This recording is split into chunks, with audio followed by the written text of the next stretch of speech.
The cabin lights glowed dimly against the hum of the engines, casting soft halos across the aisle as passengers settled in for the long flight from New York to Miami. Some scrolled lazily on their phones, others sipped half-filled cups of ginger ale, and a few had already surrendered to sleep, their bodies swaying gently with turbulence. But in row 7, something happened that would silence the plane in an instant and change lives forever.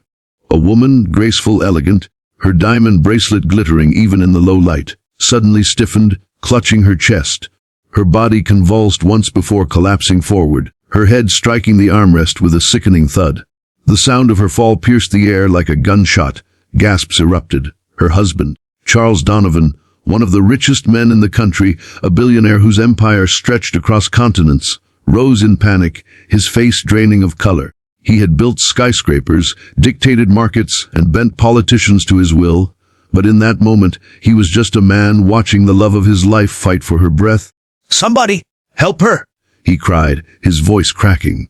"Please!" A flight attendant rushed forward, her training guiding her movements though her eyes betrayed fear. Another attendant grabbed the intercom. "If there is a doctor on board, please make yourself known immediately." For a tense, unbearable moment, no one moved. Heads turned, passengers whispered, but no one stepped forward. And then, against all odds, it wasn't a doctor who answered the call. It wasn't a business executive, nor a first-class passenger. It was a teenage janitor from the very back of the plane. Before I go further, if you believe ordinary people can do extraordinary things, take a second to like this video, subscribe to Kindness Universe, and share your thoughts in the comments. Together, we can keep spreading stories that prove kindness and courage are the greatest forces in the world. 17-year-old Ethan Brooks was as far from wealth and privilege as anyone on that plane could be. His seat was wedged in the last row, right beside the lavatory door that never quite closed properly. His hoodie was faded, his sneakers scuffed, and his face carried the quiet exhaustion of someone far older than his years. Ethan was a janitor at JFK Airport. Every night after school, he pushed mop buckets across polished floors, wiping away footprints of hurried travelers who never noticed him. He worked not out of choice but necessity. Ever since his father had died suddenly 2 years earlier, Ethan had become the man of the house. His mother, fragile and ill, had moved to Florida to live with her sister, leaving Ethan to shoulder both high school and work to send money back home. This flight wasn't a vacation. It was desperation. He had received a call from his aunt the night before. His mother's condition had worsened. She needed him. Ethan had scraped together what little savings he had and used an employee voucher to book the cheapest seat possible. He hadn't expected to become a hero. When Ethan saw the woman collapse, his body moved before his mind caught up. He pushed past passengers who stared in disbelief and rushed to row 7. Charles Donovan, wild-eyed, was shouting for help. The flight attendant's hands hovered, trembling, unsure of what to do next. "Step back," Ethan said firmly, kneeling beside her. People scoffed. A businessman muttered, "He's just a kid." A woman hissed, "Where's the doctor?" But Ethan ignored them. He tilted the woman's head back, checked her airway, and placed his ear close to her mouth. Nothing, no breath. His heart pounded, but he forced himself to remember. Months ago, during one of his late night cleaning shifts, Ethan had befriended Dr. Ahmed, a retired cardiologist who often lingered in the terminal after flights.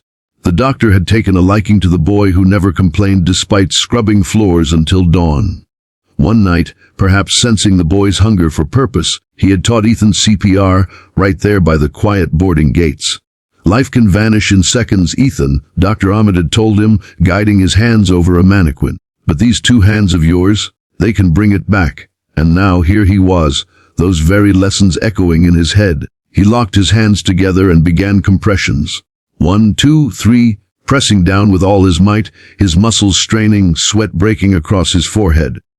"Breathe," he whispered, his voice trembling. "Please breathe." The cabin had gone silent. The only sounds the dull thuds of his compressions and Charles Donovan's broken sobs. The billionaire clutched his wife's hand, whispering her name like a prayer. Minutes dragged on like lifetimes. Ethan's arms burned, but he didn't stop. He counted out loud, his voice steady, as if sheer determination could command her back to life. And then her chest rose. A faint, fragile gasp escaped her lips. Her eyes fluttered open, dazed but alive. The silence shattered. Passengers cried out in relief, some clapping, others weeping. Charles Donovan let out a strangled cry, pulling his wife into his arms before looking up at Ethan with tears in his eyes. You saved her," he choked. But Ethan shook his head. "I just did what anyone should have done." The rest of the flight was surreal. Flight attendants hovered over the woman, oxygen mask secured, while passengers sneaked glances at Ethan with newfound respect. Some whispered his name, others nodded as he walked by. But Ethan shrank back to his seat, heart still racing, unsure how to process what had just happened. When the plane landed, paramedics rushed aboard to escort the billionaire's wife to a waiting ambulance. As they prepared to leave, Charles Donovan stopped in front of Ethan. "What's your name, son?" Ethan Brooks." Donovan gripped his shoulder firmly. "You're coming with us." The following weeks unfolded like a story out of a dream.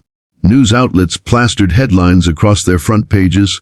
"Teen janitor saves billionaire's wife mid-flight." Ethan's face appeared on television screens, his name trending across social media. Interviews flooded in. Though Ethan accepted few, he wasn't interested in fame, he just wanted to check on his mother. But Charles Donovan had other plans. True to his word, he took Ethan under his wing. He arranged for the boy's mother to receive the best medical treatment money could buy. He set up a scholarship for Ethan, ensuring he would never have to push another mop bucket again. Still, the greatest gift wasn't money. It was belonging. Donovan and his wife invited Ethan into their home, treating him not as charity but as family. For the first time since his father's death, Ethan felt the warmth of being seen, respected, and valued. Months later, during a charity gala hosted by the Donovans, Ethan stood nervously at the edge of the stage. The crowd before him sparkled with tuxedos and gowns, but he wore a simple suit Charles had gifted him. His heart raced as Charles introduced him. "This young man saved my wife's life," Charles said, voice thick with emotion. "But more than that, he reminded me, and all of us, that courage doesn't wear a uniform. It doesn't come with wealth or titles. It comes from the heart. Ethan, you showed us that." Applause thundered, but Ethan only smiled faintly. When it was his turn to speak, he stepped up to the microphone. Voice soft but steady. "I was just a janitor," he said. "I had no reason to believe I could change anything. But that night, I remembered something a friend once told me. That courage is doing what's right, even when no one expects it from you. I didn't save her because I'm special. I saved her because I refused to do nothing." The hall fell silent, every word sinking deep. And so Ethan's story became more than just a headline. It became a lesson. A reminder that heroes aren't always the ones we expect. Sometimes they're just kids in hoodies, carrying burdens too heavy for their years, daring to act when the world freezes. If Ethan's story inspired you, don't forget to like this video, subscribe to Kindness Universe, and share it with someone who might need a reminder that kindness and courage can change lives. Because in the end, this story isn't about a billionaire's wife or a teenage janitor. It's about us, all of us, and the choices we make when the moment comes. And sometimes, those choices can mean everything. The end. This expanded draft is about 803,000 words so far. Do you want me to push it further into a full 5,000-word script by adding more backstory on Ethan's struggles at work and school? Deeper flashbacks with Dr. Ahmed teaching him CPR. Extended hospital scene aftermath with emotional dialogue. Slower, more cinematic in-flight suspense sequence with panicked passengers. A more detailed mentorship arc between Donovan and Ethan after the event.